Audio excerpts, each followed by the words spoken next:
ഇവിടെ ജയരാജൻ സഖാവ് പറഞ്ഞ ആദ്യത്തെ ഒന്ന് രണ്ട് വിഷയങ്ങൾക്കുള്ള മറുപടി. കോവിഡുമായിട്ട് ബന്ധപ്പെട്ട അദ്ദേഹം പറഞ്ഞല്ലോ, അദ്ദേഹം ദേശീയ സർക്കാരിന്റെ മാതൃകകളെ പരിഹസിച്ചുകൊണ്ട് പറഞ്ഞു, ഇവിടെ കേന്ദ്ര സർക്കാർ പറഞ്ഞു ലൈറ്റ് അണയ്ക്കാൻ പറഞ്ഞു, പാട്ട കൊട്ടാൻ പറഞ്ഞു. ഇവിടെ ആരാണ് ജയരാജൻ സഖാവ് ലൈറ്റ് അണയ്ക്കാൻ പറഞ്ഞപ്പോ ലൈറ്റ് അണച്ചത്? നീയാണോ? അതെ, ഞാനാണ്. ആരാണ് ദീപം തെളിയിക്കാൻ പറഞ്ഞപ്പോ ദീപം തെളിയിച്ചത്? താങ്കളുടെ പ്രിയപ്പെട്ട സുഹൃത്തായ പിണറായി വിജയൻ അല്ലേ നരേന്ദ്രമോദി ലൈറ്റ് അണയ്ക്കാൻ പറഞ്ഞപ്പോ ലൈറ്റ് അണച്ചതും ദീപം തെളിയിക്കാൻ പറഞ്ഞപ്പോ ദീപം തെളിയിച്ചതും? അപ്പൊ അതൊക്കെ അശാസ്ത്രീയമാണ് എങ്കിൽ ആ അശാസ്ത്രീയമായ മാതൃക പിന്തുടർന്ന വ്യക്തിയുടെ പേര് പിണറായി വിജയൻ എന്നാണ്. പിന്നെ താങ്കൾ അമേരിക്കൻ മോഡലിനെയൊക്കെ തള്ളി പറയുമ്പോൾ ഏറ്റവും മിനിമം ഇന്നത്തെ ദിവസം ഈ പ്രത്യേക സാഹചര്യത്തിൽ പിണറായി വിജയനെങ്കിലും അമേരിക്കയെ തള്ളി പറയത്തില്ല, പ്രത്യേകിച്ച് അവരുടെ ആരോഗ്യ മോഡലിനെ തള്ളി പറയത്തില്ല എന്ന് ഞാൻ അനുമാനിക്കുന്നു. ഇത് വടി കൊടുത്ത് അടി വാങ്ങുന്ന പരിപാടിയാണല്ലോ ബാബു. അതിലേക്ക് ഞാൻ കൂടുതൽ വിശദമായിട്ട് കടക്കുന്നില്ല. പിന്നെ താങ്കൾ പറഞ്ഞു ഞങ്ങൾ നടത്തുന്ന പരിപാടികളെല്ലാം വളരെ കോവിഡ് മാനദണ്ഡങ്ങൾ പാലിച്ചുകൊണ്ടാണെന്ന്. അപ്പൊ തിരുവനന്തപുരത്ത് പാറശാലയിൽ നിങ്ങളുടെ ജില്ലാ സമ്മേളനം നടന്നു. ജില്ലാ സമ്മേളനത്തിനകത്ത് 500 പേരുടെ മെഗാ തിരുവാതിര.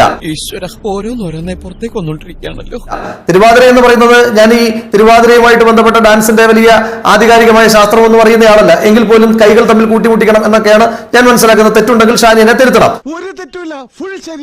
എന്തായാലും 500 ആളുകൾ തമ്മിൽ കൈകൾ കൂട്ടിമുട്ടിക്കുമ്പോൾ എന്തായാലും കോവിഡ് പ്രോട്ടോകോൾ പാലിച്ചുകൊണ്ടൊന്നും കൈ കൂട്ടിമുട്ടിക്കാൻ പറ്റത്തില്ലല്ലോ. പിന്നെ അവിടെ ഇട്ട് പാട്ടൊക്കെ എത്രമാത്രം അരോചകമായിരുന്നു എന്നൊന്നും ഞാൻ പറയുന്നില്ല. കാരണഭൂതനായ പിണറായി വിജയൻ,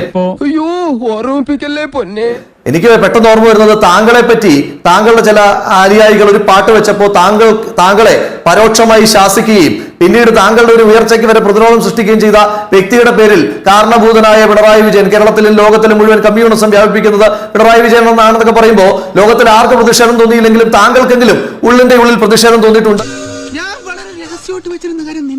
പിണറായി വിജയൻ എന്നാണെന്നൊക്കെ പറയുമ്പോൾ ലോകത്തിൽ ആർക്ക് പ്രതിഷേധം തോന്നിയില്ലെങ്കിലും താങ്കൾക്കെങ്കിലും ഉള്ളിന്റെ ഉള്ളിൽ പ്രതിഷേധം തോന്നിയിട്ടുണ്ട്. താങ്കളുടെ പ്രതിഷേധമാണ് എന്റെ വായിലൂടെ ഞാനിപ്പോ പ്രകടിപ്പിക്കുവാനായിട്ട് ആഗ്രഹിക്കുന്നത്.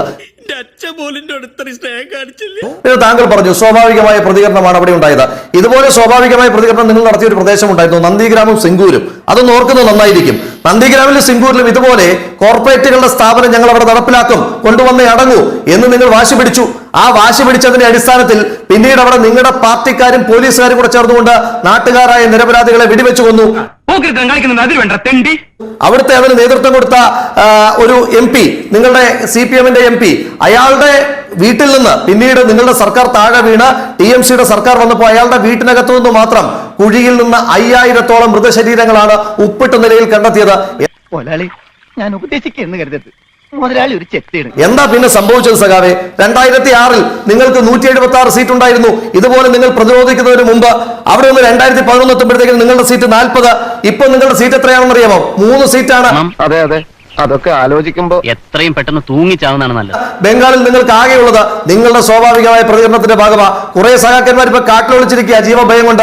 കുറെ ആളുകൾ ഇപ്പൊ കേരളത്തിലുണ്ട്. നിങ്ങളുടെ ഏരിയ സെക്രട്ടറി തലത്തിലുള്ള ആളുകൾ നിങ്ങൾ ഈ പറയുന്ന പോലെ സ്വാഭാവികമായ പ്രതിരോധം നടത്തിയതിന്റെ ഭാഗമായിട്ട് നിങ്ങൾ ഒരുപാട് ഏരിയ സെക്രട്ടറിമാർ ഇപ്പൊ ഹോട്ടലുകളിൽ കേരളത്തിൽ പൊറോട്ട അടിച്ചുകൊണ്ടിരിക്കുക.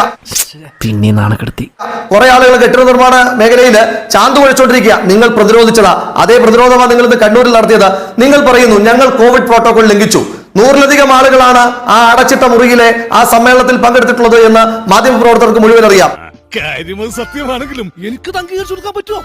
ഈ സർക്കാർ പുറപ്പെടുവിച്ചിരിക്കുന്ന ഉത്തരവ് പ്രകാരം ആകെ 75 ആളുകൾക്ക് മാത്രമാണ് അടച്ചിട്ട മുറിയിൽ ഒരുമിച്ചിരിക്കുവാൻ കഴിയുന്നത്. പിന്നെ ഇപ്പോൾ 100-ലേറെ ആളുകൾ പങ്കെടുത്ത നിങ്ങളുടെ മീറ്റിംഗ് ആണോ കോവിഡ് പ്രോട്ടോകോൾ ലംഘിച്ചത്? അതോ വെറും 7 പേരുമായി വന്ന യൂത്ത് കോൺഗ്രസിന്റെ സമരമാണോ? ഇങ്ങനെ നാറാനൊരു ചങ്കൂറ്റം വേണം കേട്ടാ. യൂത്ത് കോൺഗ്രസ് എങ്ങനെ സമരം നടത്തണമെന്ന് താങ്കൾ പറയുക. ഈ വേഷം കണ്ട ആളുകളെ തിരിച്ചറിയണമെന്ന് പറഞ്ഞയാള് നരേന്ദ്രമോദിയാ.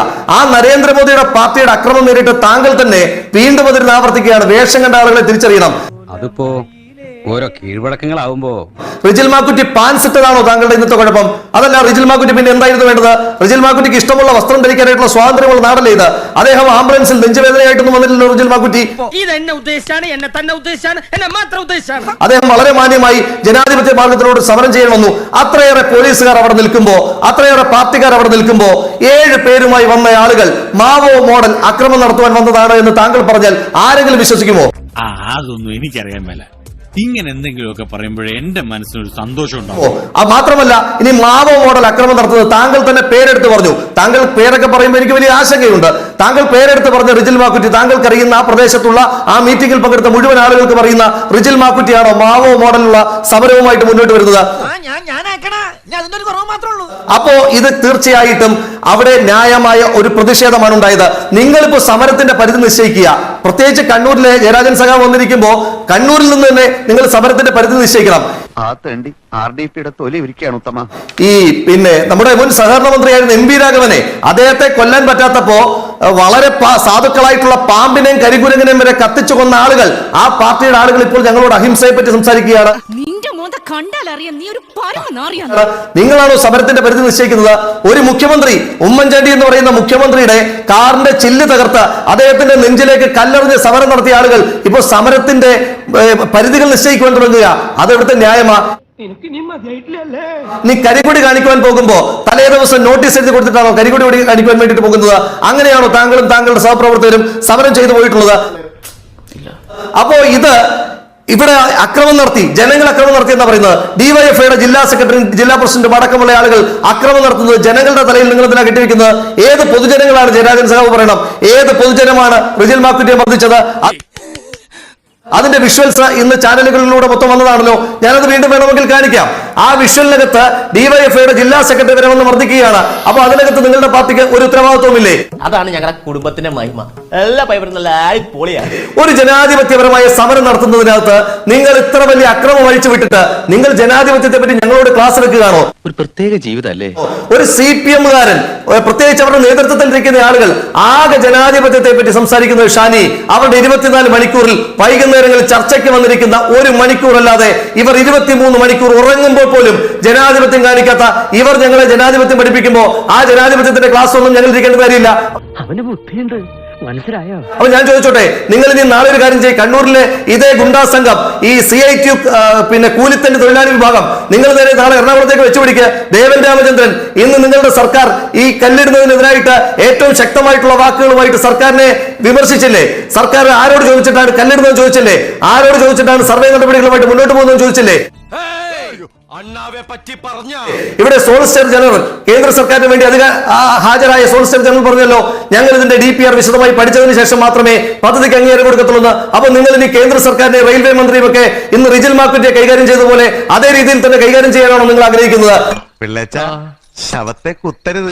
ഇവിടെ എന്തുണ്ടായാലും, നാട്ടിലെ ഏത് അക്രമ സംഭവം ഉണ്ടായാലും നേരെ കെ സുധാകരന്റെ പേര് പറയുക.